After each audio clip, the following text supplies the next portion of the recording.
আমার এমপি পদ ফিরে দেওয়া হোক। কারণ আমি কোনো গণনাও চাই না, কোনো কিছু চাই না, ডাইরেক্ট এমপি পদ চাই। কারণ একটাই, আমি দীর্ঘ কয়টা বছর ধরে, 10টি বছর ধরে সংগ্রাম লড়াই করেছি, মার খেয়েছি, রাজপথে ছিলাম।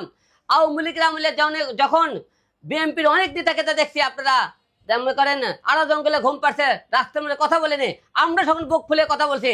তাহলে এখন আপনার দেশের আইন কি, আইনের প্রতি শ্রদ্ধা রেখে বলতেছে, দেশের আইন আদালত ঠিক থাকে।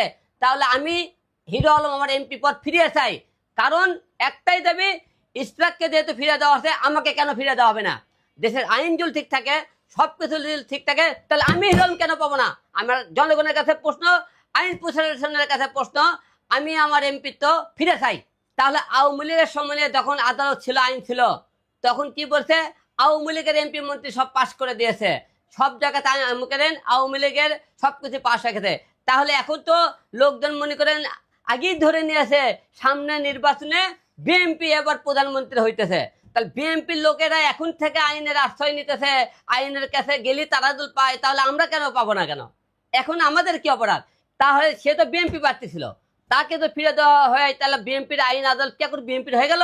তাহলে আমরা কেন পাবো না? তাহলে